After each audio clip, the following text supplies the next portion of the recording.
이스라엘에서는 초막절이라는 절기의 첫날 밤에는 예루살렘 성전 여인의 뜰에 있는 4개의 금촛대에 불을 밝히는 의식이 있었습니다. 사람들은 각자의 촛대 넷에 불을 밝혀서 그것을 선번 위에 세워놓음으로 대낮같이 환하게 하고 하나님 앞에서 춤추며 기뻐하며 그리고 찬양의 시를 불렀습니다. 이 의식을 통하여서 이스라엘 백성들은 선지자를 통하여서 하나님께서 주신 예언의 말씀, 한 아기가 태어나서 고난받는 이스라엘을 구원하실 것이라는 하나님의 약속을 기억하고 메시아 오심을 간절히 기다렸습니다. 얼마나 오랫동안 기다렸는지. 이사야가 BC 700년 전 사람이라면 예수님 오실 때까지 계속해서 메시아 대망 사상을 가지고 그들은 하나님께서 어떤 왕을 보내주실 것이라는 것을 굳게 믿고 목마르게 기다리고 있었습니다. 지금은 우리가 주님을 기다리는 대강정 기다리라는 기간이라는 그런 시간이죠. 교회마다 예수 탄생을 그리면서 이번 성탄절을 준비합니다. 예수 믿지 않는 사람들도 백화점이나 이런 데 가면은 대형 크리스마스 트리를 장식을 해놓고 무조건 기쁜 그 축제로서 사람들에게 이제 좋은 모습을, 흥분되고 들뜬 모습을 그렇게 보여줍니다. 이 대강절, 다음 주는 우리가 성탄주일로 지내게 됐죠. 본래는 성탄주일과 성탄절은 서로 다른 날이었기 때문에 우리가 한 주간에 2번에 걸쳐서 사흘에 걸쳐서 예배를 드렸는데, 이번에는 성탄주일과 성탄절이 하루에 겹쳐져서 이제 다음 주 한 번만 우리가 성탄절 예배를 드리고, 우리도 주일학교 어린 자녀들의 또 그런 즐거운 그런 행사도 있을 것입니다. 이 대강절이라는 뜻은 온다, 도착하다라는 뜻을 가지고 있습니다. 누가 오시고 누가 도착하시는 것일까요? 바로 기쁜 성탄에 예수 그리스도가 오시고 도착하신다는 것입니다. 저는 모태로부터 예수를 믿은 사람으로서 1년 중 신앙생활 중에 어느 날이 가장 기쁘냐고 누가 묻는다면 무조건 성탄절입니다. 그렇게 대답을 합니다. 물론 흥분되고 기뻤던 그런 시간들이긴 하지만 예수님께서 죄와 고통과 사망과 저주 아래 있던 우리들을 위해서 이 세상에 육신의 몸을 입고 오셨다는 그날은 정말 하나님의 선물 중에서도 가장 큰 선물인 것입니다. 우리가 구원받는 날입니다. 그리고 또 그 다음에 우리가 부활절을 지키면서 죽음과 또한 마찬가지로 고통과 사망에 있던 우리들을 예수님이 부활하심으로 우리도 다시 부활할 수 있는 영생을 입는 몸으로 우리에게 또 믿음을 확신시켜 주시는 날입니다. 제가 어렸을 때 항상 성탄절이 되면 제가 어렸을 때 성탄절을 지냈던 그 교회를 기억합니다. 어떤 교회에서는 이게 천막으로 큰 교회가 있었어요. 크긴 큰데 천막이었습니다. 그 교회에서 이제 또 성탄절 어렸을 때 거기서 성탄절을 맞고요. 그리고 여러 가지 많은 행사를 하죠. 그다음에 특히 제일 이제 요셉과 마리아와 예수님 태어난 그거를 아기 예수님 태어난 그것을 꼭 이제 성국으로 하였습니다. 그래서 마리아로 뽑힌 사람은 최고의 이제 큰 행운을 맞은 거예요. 누가 오늘의 히로인인가. 그다음에 또 요셉, 그다음에 아기 예수님이 있습니다. 그 생각을 하면요, 그 동구방 박사가 나타나고 그다음에 목자들이 나타나고 항상 그 광경을 성국으로 하면서 참 마음에 흥분하고 들뜨고 기뻤던 기억을 잊을 수가 없거든요. 그리고 이제 초등학교 시절 지나서 중학교, 고등학교 때는 이제 밤에 또 성탄절 전야에는 막 또 집집마다 이제 막 다니면서 찬양을 부르고 캐롤송을 부르고 그 전날을 그렇게 보내죠. 그때 그 먹었던 것, 지금은 과자나 이런 게 너무 많아가지고요, 무엇이 더 좋은지 어떻게 이렇게 구별을 할 수가 없어요. 그때는 우리가 제일 좋아서 먹었던 과자가 셈배입니다. 셈배. 지금도 셈배를 보면 크리스마스 그날이 생각이 납니다. 그리고 왕사탕이라는 거 있었어요. 홍옥이나 국광이라는 지금의 사과에 대하면 비교할 수 없는 맛이었는데 그때 그걸 놓고 얼마나 기뻤는지. 그리고 제일 기뻤던 것은 선생님들과 학생들이 모여서 크리스마스 트리를 성전 이쪽 벽에다가 쫙 져놓고 거기다가 이제 속쟁이를 잘라서 만들어가지고 크리스마스 트리를 했습니다. 항상 1년 지날 때마다 그날이 그리워지고 우리는 성탄절을 어떻게 보낼 것인가 그랬던 기억이 납니다. 그래서 지금도 성탄절은 그때 그 성탄절을 준비했었던 그 기쁜 마음, 그것이 굉장히 그리워집니다. 그래서 나이 많으신 분들은 아마 그때 그런 성탄절을 지냈던 것을 여러분 기억하실 것입니다. 누군가가 인생은 기다림의 삶이다.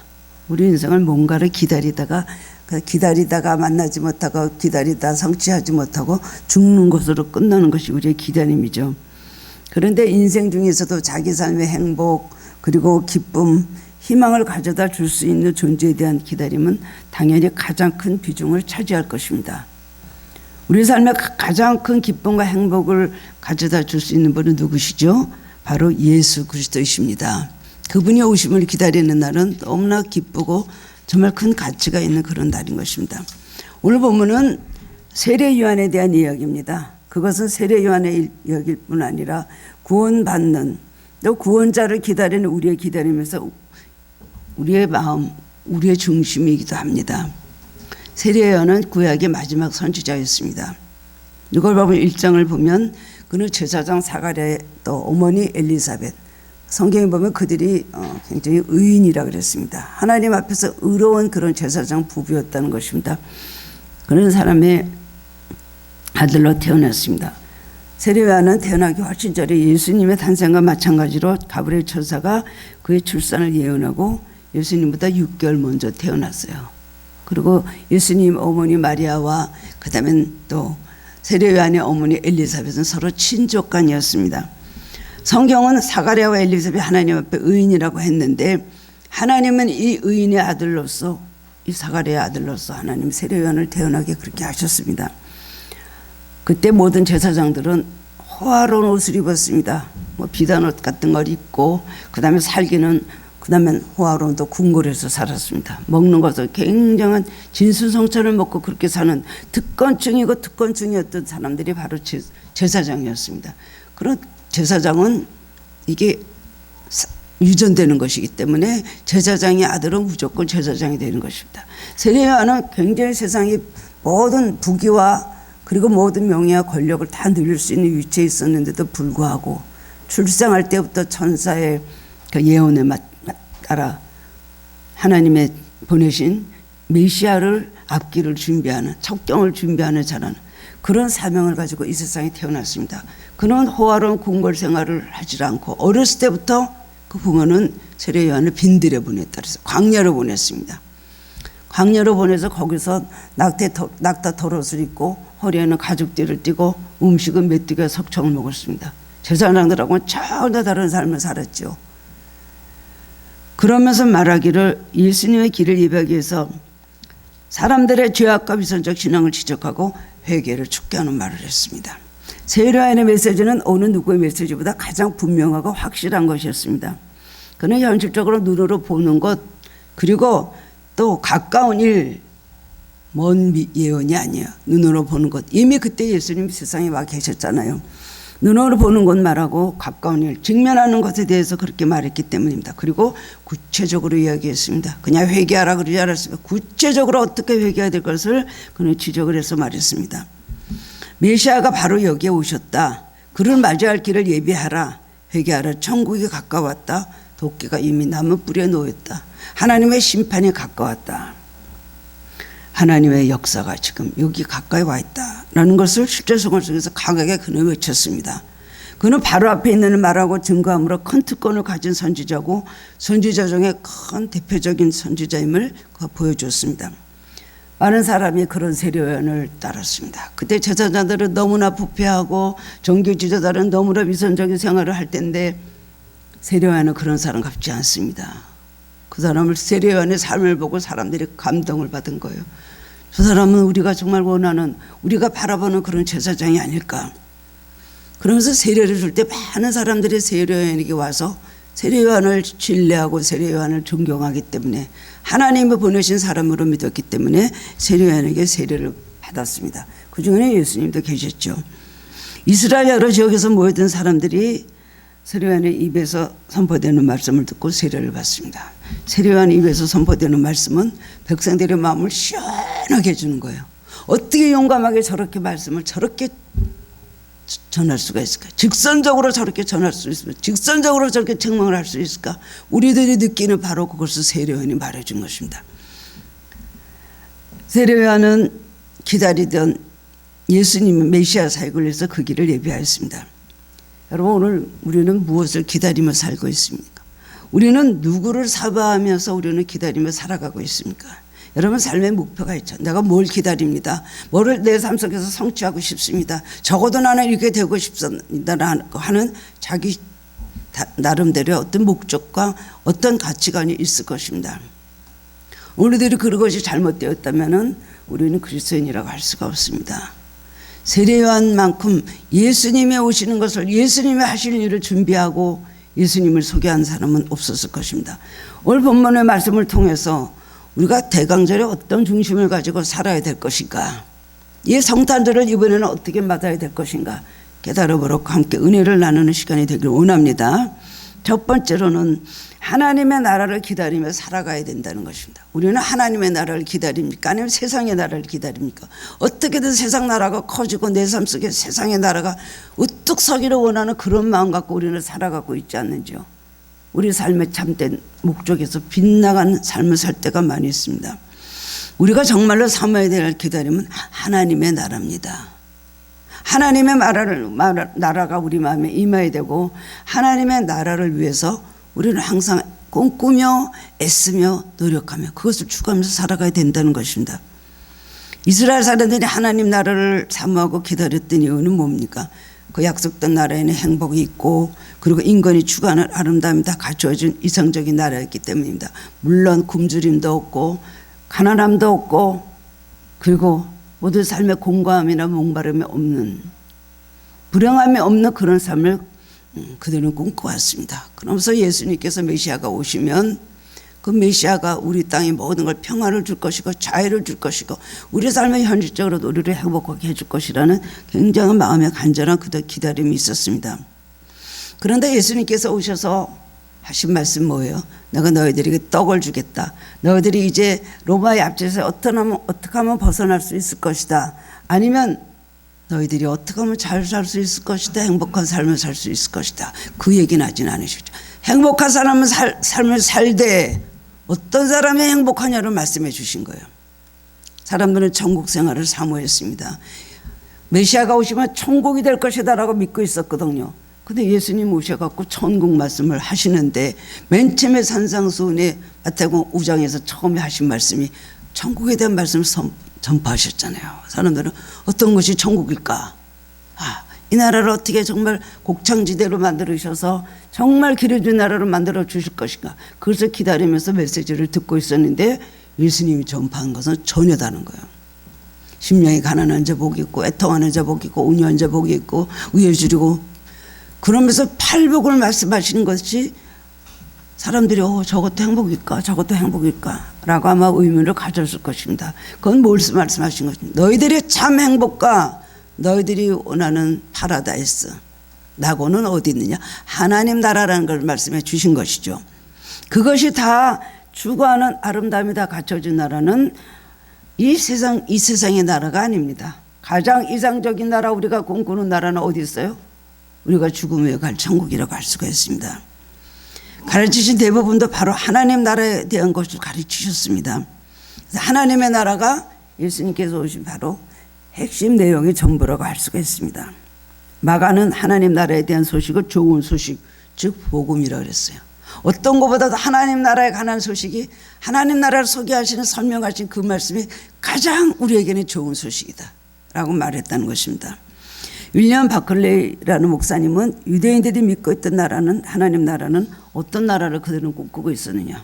첫 번째로는 풍요의 나라를 꿈꾸고 있었다는 것입니다. 아모스 9장 13절에서 14절에 보면 여호와의 말씀이니라, 보라 날이 이를지라 그때에 파종하는 자가 곡식 추수하는 자의 뒤를 이으며 포도를 밟는 자가 씨 뿌리는 자의 뒤를 이으며 산들은 단 포도주를 흘리며 작은 산들을 녹이리라. 결국 뭡니까? 하나님 나라에서는 아무도 줄이지 않으며 아무도 목마르지 않으며 아무도 가난하지 않은 그런 시대가 되리라는 거예요. 근데 이스라엘 사람들은 그것을 육적인 세상적인 것을만 배부르고 배고프지 않은 나라, 배부른 나라를 그들은 꿈꿨습니다. 두 번째로 그들이 꿈꿨던 하나님의 나라는 화목과 조화의 나라라고 했습니다. 그 나라에는 인간과 짐승 사이 적대 관계도 사라지죠. 인간과 인간관계는 물론이군요. 그래서 이사야 11장 6절 9절의 말씀 보면 그때의 이리가 어린 양과 함께 살며 표범이 어린 염소와 함께 누우며 송아지와 어린 사자와 살진 짐승이 함께 있어 어린아이에게 끌리며 암사 곰이 함께 먹으며 그것들의 새끼가 함께 엎드리며 사자가 소처럼 풀을 먹을 것이며 어린아이가 독사의 굴에 손을 넣는다 그랬어요. 이거는 어디를 말하는 것입니까? 하나님 나라를 말하는 것입니다. 이 세상에서는 그런 나라가 없죠. 화목과 조화의 나라, 천국을 말하는 것입니다. 세 번째로는 하나님 나라는 고통이 없는 나라라고 생각했습니다. 땅의 모든 고통이 종식되고 새롭게 건강이 주어지는 것. 이사야 25장 8절 말씀 보면 사망을 영원히 멸하실 것이라 주 여호와께서 모든 얼굴에서 눈물을 식히신다 그랬어요. 이사야가 예언한 이 메시아 예언에 대해서 이스라엘 백성은 그대로 단어가 주는 그 단어 하나하나대로 그대로 믿었습니다. 그러나 이것은 보다 더 상징적이고 영적이고 그리고 보다 더 영원한 미래지향적인 그런 말씀이 많이 있죠. 네 번째로 하나님 나라는 평화의 나라를 그들은 기다렸습니다. 로마의 압제에서 벗어나서 평화의 나라로서 이제부터는 정말 우리가 떳떳하게 우리가 살 수 있을 것이다. 그렇게 생각했습니다. 모든 전쟁이 끝이 나고 진정한 평화가 있는 나라. 이스라엘 백성은 얼마나 오랫동안 전쟁에 시달렸습니까? 구약시대부터 너무나 많은 강대국의 압제를 당하고 핍박을 당하고 약탈을 당하고 그리고 포로된 생활까지도 했습니다. 그런데 이사야 11장 9절에 보면 내 거룩한 산 모든 곳에서 해됨이 없고 상황도 없을 것이니 32장 18절에는 내 백성이 화평한 집과 안전한 거처와 조용히 쉬는 곳에 있으려니와 성경 말씀 보면 너무나 좋은 나라예요. 한두 가지가 아닙니다. 하나님은 그런 나라를 메시아가 오시면 그런 나라를 만들어 주시겠다고 하니까 이스라엘 사람들은 어떤 마음의 기쁨을 가지고 소망을 가지고 메시아 대망사장에 쳐져서 그들은 오랫동안 그렇게 살아왔습니다. 그러나 막상 예수님이 오셨을 때 그들이 생각했던 메시아가 아닙니다. 누가 그렇게 가난한 베들레헴 마구간에서 태어나고 가난한 나사렛에서 목수의 아들로 태어났을까요? 아, 저런 분은 우리의 메시아가 아니야. 저런 분이 아니었어. 보다 더 권력이 있고 위대하고 훌륭하고 그리고 굉장한 그런 왕족 중에서 태어나실 것이다 라고 생각을 했습니다. 그 당시 이스라엘 백성들은 심한 굶주림과 고통에 시달리고 있었습니다. 먹을 것이 없어서 굶어 죽는 사람이 비일비재했습니다. 매일 내부 다툼과 분열이 끊어지지 않고 적대감이 가득했습니다. 전쟁과 죽음의 소식도 마찬가지였습니다. 그래서 형제들이 반란을 일으킵니다. 제사장들에 대해서 로마 군에 대해서 막 반란을 일으킵니다. 그런데 다 잡혀가지고 십자가에서 고통스럽게 죽어간 것입니다. 반란을 일으키는 자마다 다 잡혀서 죽고 나라를 바로 세울 기미가 하나도 없습니다. 그래서 그들이 볼 때에 자신들의 나라는 눈물의 나라였기 때문에 하나님의 나라를 더욱더 사모했다는 것입니다. 하나님 그런 환경을 만들어 놓고 메시아를 기다리도록 그렇게 만들었습니다. 예수님이 탄생하신 AD 1세기경은 이스라엘 백성이 메시아 대망사장의 절정에 달했을 때요. 더 이상 이대로 살 수가 없다라고 생각하고 하나님만 바라봤습니다. 자기들을 모든 고통과 슬픔에서 그 다음에 구원해주고 그는 나타날 기름 부음 받은 왕을 간절히 기다릴 것입니다. 그런데 세례요한이 나타났어요. 세례요한이 나타났을 때 사람들은 그가 메시아인가 오실 그이가 당신입니까? 그러면서 굉장히 저거 세례요한이 저 사람이 바로 메시아일지도 몰라 이렇게 또 생각을 하고 열렬히 환호도 했습니다. 그래도 오늘 우리나라의 형편을 보면 그때 이스라엘 나라는 뭐 다를 것이 있습니까? 미국에 살고 있는 90 넘은 어떤 권사님이 하시는 말씀이 있었습니다. 그분은 지금도 미국에 살고 계신데 나는 네 나라의 통치를 받았다. 첫 번에는 일본, 두 번째는 북한, 그 다음에는 한국, 그 다음에는 현재는 미국의 통치라는 거예요.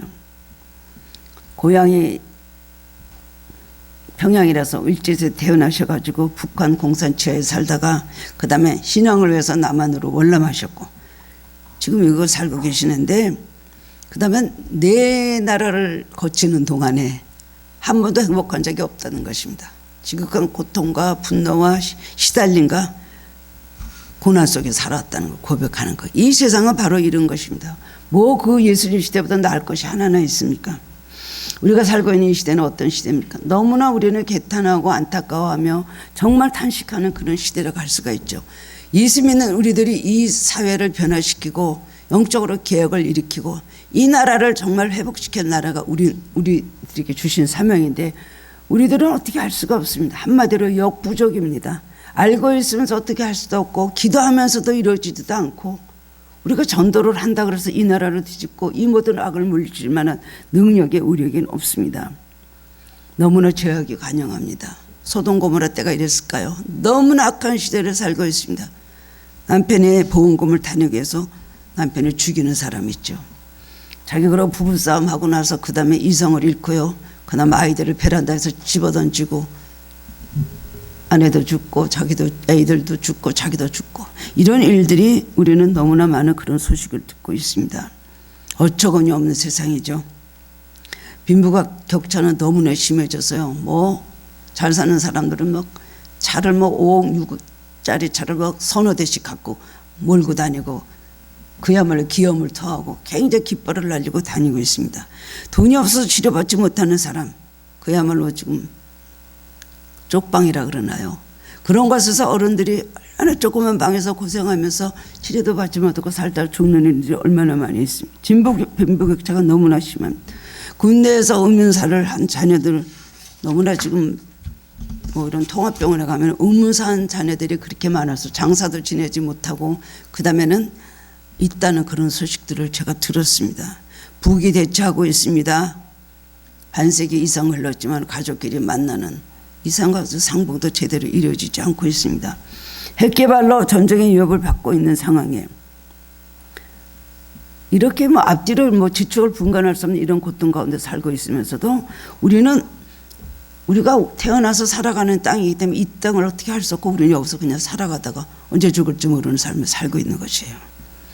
우리가 매일 접하는 소식은 아름다운 소식보다 불행하고 어둡고 가슴 아프고 한이 맺힌 이야기들을 얼마나 매일 듣습니까? 뭐 최근에 이태원 참사 사건이 일어났지만 그 일뿐입니까? 앞으로도 어떤 일이 일어날지는 모르잖아요. 곳곳에 정말 마귀들이 숨어서 우리 민족을 죽이려고 하고 여러 가지 사건을 일으키고 거기에 따라서 그냥 유정자들도 흔들리고 국민들도 흔들리고 이러면서 고통을 당하고 있는 시대인 것을 우리가 보게 됩니다. 우리 힘으로 이 땅의 상황을 극복할 수 있는가 하는 것입니다. 인간은 이상적인 나라를 만들기 위해서 역사 이래로 굉장히 많은 이념과 그리고 많은 길을 주장을 하고 제시했습니다. 인간의 행복과 유토피아를 해서 끊임없이 노력을 했지만 이루어진 것은 아무것도 없습니다. 공산주의도 본래 어떻게 하면 참으로 인간을 행복하게 살까 하는 고민에서부터 바로 시작된 겁니다. 공산주의에서 지금 서로 모든 물건들을 통용할 수 없고 그 다음에 자기의 사유재산을 인정하지 않고 나라에서 다 뺏어서 한다는 이 모든 것이 그것도 사도행전 1장에 나오는 말씀 2장이 나오는 말씀이에요. 서로 내 것이라 하는 것이 없죠. 무엇이든지 자기 재산을 다 내 것이라 하지 않고 다 나눠주는 것 거기서부터 공산주의가 시작됐다는 것입니다. 이 자본주의 시대의 빈부격차를 없애기 위해서 이렇게 누구든지 나눠주고 공통적으로 잘 사는 나라를 만든다고 만든 것이 바로 공산주의인데 지금 그렇게 됩니까? 인간이 만든 것은 하나님이 함께 하지 않으면 다 소용이 없는 것입니다. 우리의 계획과 우리의 모든 제도와 우리의 모든 인연과 우리가 하려는 모든 목적과 우리의 방법이 하나님이 함께 하실 때에 하나님 안에서 그것이 이루어지는 것이고 선한 목적이 이루어지는 것이지 하나님이 함께 하자는 인간들의 모임, 인간들의 계획, 인간들의 제도, 인간들이 말하는 모든 사상은 다 아무 소용이 없다는 것입니다. 뭐 조금이야 보탬이 될지 모르지만 절대로 그것이 큰 역사를 일으킬 수 없는 것입니다. 우리가 진정 기다려야 될 나라는 어느 나라예요? 하나님 나라죠. 이 세상에서도 우리가 주기도문에서 기도하듯이 나라에 임하옵시며 하나님 통치하시는 나라, 하나님 와서 다스리시는 나라, 하나님이 계신 나라가 되어야 되는 것입니다. 이 다음에 갈 천국이 이 땅에서 이루어져야 되는 거예요. 지옥 같은 땅을 만들어 놓고는 우리가 천국을 사모하면서 산다는 것은 얼마나 안타깝고도 무기력한 일입니까? 우리가 이번 성탄을 맞이하면서 간구해야 될 것은 주님, 나의 삶과 우리 가정, 우리 교회와 민족 위에 하나님의 통치가 있는 하나님 나라가 이루어지게 해 주시옵소서. 그것부터 기도해야 됩니다. 이것부터 우리의 어떤 사적인 어떤 기도 응답받기 위해서 우리는 날짜를 정해놓고 기도하지만 가장 중요한 것은 하나님 나라가 이 땅에 내 삶 안에 내 가정 안에 우리 교회 우리 사회에 일어나야 된다는 것입니다. 이것을 우리는 기도해야 돼. 그것이 우리의 모든 목적을 이루며 행복할 수 있는 최상의 길입니다. 하나님 나라가 우리 삶에 이루어지는 것, 그것을 우리는 노력해야 되는 것입니다. 두 번째로는 우리의 죄를 회개함으로 대강전을 우리는 예수님을 기다려야 됩니다. 본문 2절 보면 회개하라 천국이 가까웠느니라. 6절에 보면 자기들의 죄를 자복하고 요단강에서 그에게 세례를 받더니 8절에 보면 회개에 합당한 열매를 맺고. 회개라는 말씀이 3번이나 나오죠. 세례요한이 외친 메시지가 뭐예요? 회개하라 천국이 가까웠다. 오늘 우리에게 주신 말씀 아닙니까? 2000년 전에 세례요한이 회개하라 천국이 가까웠다고 외쳤다면 2000년 후를 사는 우리들, 이 지말의 말세를 사는 우리들은 어떻게 될까요? 정말 천국이 가까운 것이죠. 예수님의 심판에 예수님의 재림이 가까운 이때에 우리는 회개해야 된다는 것입니다. 아무도 없는 광야에서 세례요한을 외쳤습니다. 광야는 쓸쓸한 곳이고 버려진 땅이고, 그런데 그런 곳에 진정 하나님이 임재하시고 통치하시겠다는 걸 말하는 것이에요. 우리는 뭐든지 잘 첨단의 과학 속에 뭐든지 정말 화려한 뭐를 세워놓고 우리 인간의 계획의 목적이 이루어지는 그런 것도 자랑하지만은 하나님 계신 것은 쓸쓸한 빈들이라도 광야라도 하나님 나라가 이루어진다는 거예요. 회개는 어디에서 이루어져야 돼요? 빈들에서 이루어집니다. 세례요한은 빈들에서 외치고 그 다음에는 요단강에서 세례를 주었습니다. 우리는 외치는 주님께서 주시는 말씀, 세례요한을 통해서 주신 말씀 우리는 들어야 되고, 그리고 우리는 이 광야에서 세상 것 다 마음속에서 비워버리고, 그리고 깨끗한 마음으로 빈 마음으로 주님을 모시는 회개의 시간을 가져야 된다는 것입니다. 사도 바울은 로마서 14장 17절에서 하나님의 나라는 먹는 것과 마시는 것이 아니요 오직 성령 안에 있는 의와 평강과 희락이라고 말씀했습니다. 주님의 통치가 있는 곳에서는 하나님의 의가 세워지고 사랑과 사회에 온전한 평안이 있고 구원의 즐거움이 있어서 희락으로 살아간다는 걸 말하는 것이에요. 우리가 해야 될 건 무엇일까요? 하나님 통치하시는 개인적 상과 나라를 이루기 위해서는 우리는 무엇부터 해야 될까요? 하나님 나라는 회개한 사람들로 이루어집니다. 하나님 앞에 회개 제단을 쌓는 그곳에 하나님 나라가 이루어지기 시작하는 것입니다. 더러운 것에 임하시지 않습니다. 우리 더러운 심령이 하나님 나라를 아무리 우리가 주장하고 하나님 나라를 구해도 우리가 추한 마음을 가지고 빈 마음을 가지지 않고 예수님 그곳에 오시지 않는다는 것입니다. 내가 라우디게에게 말씀하셨죠. 내가 문을 두드리려니 내 두드리는 소리를 듣고 문을 열면 내가 들어가서 너희와 같이 먹고 마실 것이다. 우리는 예수님이 문 두드리는 소리를 어떻게 하면 우리가 받아들일까? 영접하는 자는 어떤 자예요?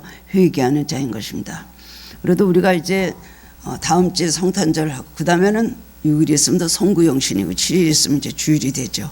새해가 됩니다. 어떤 마음을 갖고 새해를 맞이해야 될까요? 성탄에 오시는 주님 이미 초림은 하셨고 예수님 이것을 성령으로 와 계시는데 우리의 마음을 열고 회개하고 주님을 마음속에 모시드리는 사람이 되어야 되는 것입니다. 이것이 가장 주님께서 기뻐하는 일입니다. 너무나 많은 것이 우리 속에 들어와 있죠. 우리 얼마나 많은 것이 우리 속에 필요 없는 것이 들어와 있습니까? 세상 성공, 세상 우리가 원하는 일들, 인간적인 일들, 육신적인 일들 어쩔 수 없이 근심하게 되지만 이것이 우리 삶의 키를 넘으면 되는 것이 아니고 우리 영혼을 주장하고 흔들면 안 되는 것입니다. 우리 마음에는 조금 부족하고 파도가 좀 약간씩 인다 할지라도 우리 마음속에는 예수님을 모시고 살아야 됩니다. 궤도로 벗어나서만 빨리 궤도로 들어가야 됩니다. 예수님 내 마음에서 없어지고 내가 다른 것 때문에 고민하고 죽게 됐다면 여러분 예수님을 모셔드리고 나를 괴롭히는 존재들은 내쫓으시기 바랍니다. 세례요한은 회개하라 천국에 가까웠다. 회개라는 마음으로 이해한다, 숙고한다, 자기의 마음을 바꾼다, 자기 행한 것에 대해서 유감스럽게 느끼고 후회한다 라는 뜻이 있습니다. 그런데 머리로만 계획을 바꾸고 생각으로만 바꿀 것이 아니라 마음의 의지와 전 존재를 다해서 자신의 계획과 작정, 행동을 바꾸고 돌이키는 것을 의미합니다. 죄라는 것은 관역에서 빗나간 것을 말하는 것이거든요. 회개라는 것은 관역을 안에서 똑바로 나가는 화살을 말하는 것입니다. 메시아를 맞이해야 할 사람은 언제나 현재로서 자기의 죄에서 돌이켜 회개하는 심령을 가져야 되는 것이고, 이것은 매일매일 순간순간 우리에게 일어나야 되는 것입니다. 우리가 죄의식을 가지고 죄책감 속에서 살아라, 너는 죄인이다, 의롭지 않다라는 생각을 가지고 나 자신을 자책할 필요가 없습니다. 그것이 아니라 죄를 매일매일 회개하고 더 가까이 더 주님 모습 담도록 그리스도의 장성한 분량에까지 이르도록 우리는 노력하면서 살아야 된다는 것입니다. 회개한 자가 천국에 들어갈 수 있다고 성경은 많이 말씀하고 있습니다. 요단강에서 세례요한에게 사람들이 세례를 받았다는 건 뭐예요? 그들의 죄를 진정으로 자복하고 회개했다는 것입니다. 회개하는 사람들은 뭘까요? 자기들의 죄를 인정하고 자복하는 사람이에요. 죽어도 나는 죄인이 아니다, 나는 절대로 그런 죄를 짓지 않았다고 그렇게 여러분 주장할 수가 있습니까? 그건 통하지가 않는 것입니다. 세례받는 행위는 죄인임을 사람들 앞에서 인정하고 자백하는 뜻입니다. 세례받을 때 서약하지요. 세례받을 때 많은 사람들 앞에서 공식적으로 세례를 받는 건 뭡니까? 나는 죄인이었고 옛날에 내가 이제는 모든 죄를 인정하고 자복하고 회개합니다. 나는 이제 하나님의 구원받은 백성으로 살아갈 것입니다 라는 서약이 바로 여러분 세례를 하는 세례 예식인 것입니다. 세례요한의 사역은 천국을 선포하고 회개를 촉구하고 사람들에게 세례를 주는 것, 천국을 선포하고 회개하라고 촉구하고 그리고 사람들에게 세례를 주는 것이었습니다. 세례요한의 메시지를 듣고 모두 죄를 회개하고 인정하고 자복하고 세례를 받았습니다. 오늘 우리는 다시 한번 세례를 받는 마음으로 성탄에 오신 주님을 맞이해야 될 것입니다. 1년 동안 지은 죄가 뭘까? 감사할 것도 많지만 잘못한 것이 너무나 많아 기억도 못합니다. 죄에 대해서는 우리가 항상 기도하기를, 하나님 내가 무슨 죄를 졌는지 깨닫는 은혜를 주옵소서. 죄를 깨닫지 못하면 죽을 때까지 나 죄 없다 그래요. 끝까지 바리새인 사두개인이 끝까지 죄 없다 그랬어요.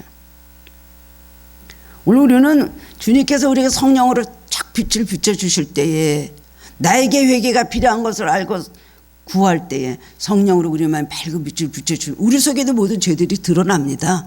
그러면 우리는 하나님 앞에 잘못했다고 우리는 죄를 회개하게 되는 것입니다. 그런데 마음을 딱 나는 죄께 회개할 것이 없습니다. 내가 무슨 예수를 믿는 사람이 무슨 죄가 그렇게 많겠어요. 나는 이미 구원받은 하나님의 자녀입니다 라고 여러분 자부한다면, 자부한 대로 그대로 되면 좋지만 그렇지 않다라고 주님께서 말씀하실 때는 어떻게 하겠습니까? 세례요한이 외친 말씀은 아주 구체적인 것이었습니다. 이사야 40장은 포로 생활 중에 있는 이스라엘 백성이 준 예언의 말씀입니다. 이스라엘 백성은 오랜 포로 생활이 이제 바벨론에서 이렇게 기속되니까 그 생활에 익숙해져 버렸습니다. 그 생활과 그 나라의 종교와 그 모든 그 전통에 그냥 익숙해졌어요. 그래서 다시 고국으로 돌아가는 하나님께 약속하신 데 대한 소망을 완전히 잃어버리고 말았습니다. 그 생활에 익숙해져 버렸습니다. 그리고 우리가 다시 그 나라로 돌아가서 하나님 말씀하신 그 나라, 하나님 맡겨준 사명을 감당하는 나라가 된다는 생각을 다 잊어버렸습니다.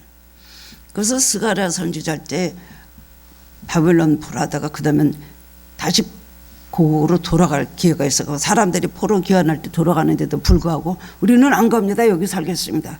이랬던 사람들이 꽤 많이 있었어요. 네, 여기가 좋습니다. 안 들어갔죠. 세례요한은 그들을 비유해서 하신 말씀이 이제 회개하고 다시 본래 믿음을 찾으라 말했습니다.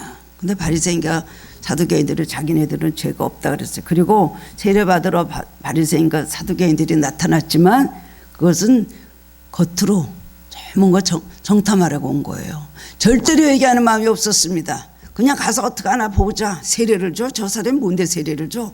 라고 가서 본 것뿐이에요. 호기심이나 정탐하는 마음에 뭔가 꼬투리를 잡으려고. 세례요한은 영적으로 그걸 봤잖아요. 저것들이 세례를 받아.